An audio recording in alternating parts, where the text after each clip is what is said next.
देखिए, जो प्रेग्नेंट महिलाएं होती हैं कारागार में, उनकी एक एसओपी होती है कि कारागार के चिकित्सक नियमित रूप से उसको देखेंगे, बाहर से गायनेकोलॉजिस्ट को बुलाया जाएगा और यदि आवश्यकता पड़ती है तो जिला महिला अस्पताल में भेजा जाएगा।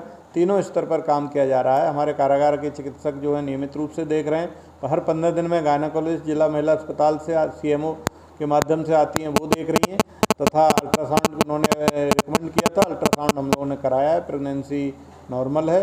और जो डॉक्टर्स ने दवाइयाँ लिखी हैं वो नियमित रूप से दी जा रही हैं, तथा जो भी एक्स्ट्रा डाइट लिखी है, फल दूध आदि, वो भी दिए जा रहे हैं। सर, जब साहिल और मुस्कान आए थे, जब वो नशे की डिमांड करते थे, नशे में रहते थे, अब उनके क्या हालात हैं? अब क्या नशा छूट गया है?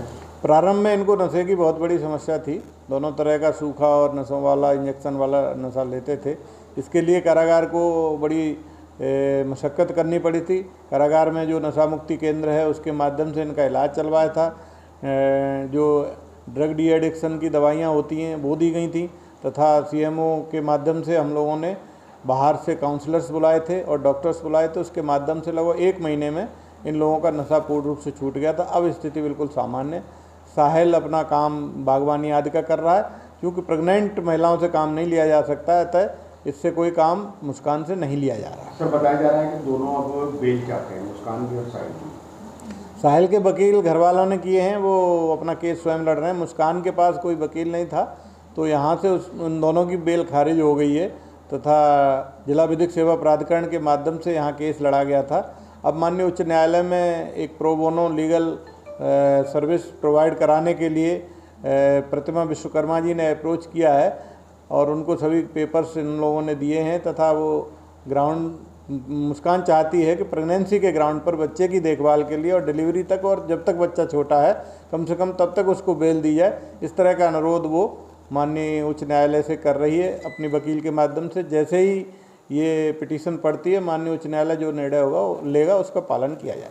सर, बताया जा रहा है कि मुस्कान ने अपनी जो साथी बंदी हैं उनसे कहा कि भगवान जैसा बच्चा हो, कि क्या कौन से भगवान का क्या कहा? उसका ये कहना जरूर है कि चूँकि अब मेरे जीवन का ये बच्चा ही सहारा है, तो वैसे हर माँ चाहती है कि उसका बच्चा कृष्ण जी जैसा हो, इसीलिए चर्चा चली। उसकी भी इच्छा है कि कृष्ण जी जैसा उसका बच्चा।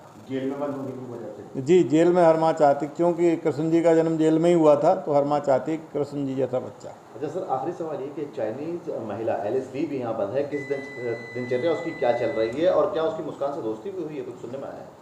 एलएसडी जीएसटी के केस में यहाँ पर निरुद्ध हुई हैं अभी हाल में ही। उनकी समस्या ये थी कि वो इंडियन भोजन नहीं करती थी, वो नॉनवेज चूँकि मांगती थी, और चिकन विशेष रूप से। तो नॉनवेज कारागार में नहीं दिया जा सकता है।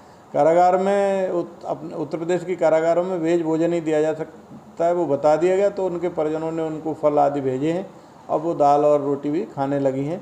जहाँ तक मुस्कान से दोस्ती है, तो वो भाषा की प्रॉब्लम है, लेकिन इशारों में या एक दूसरे के साथ बातचीत करते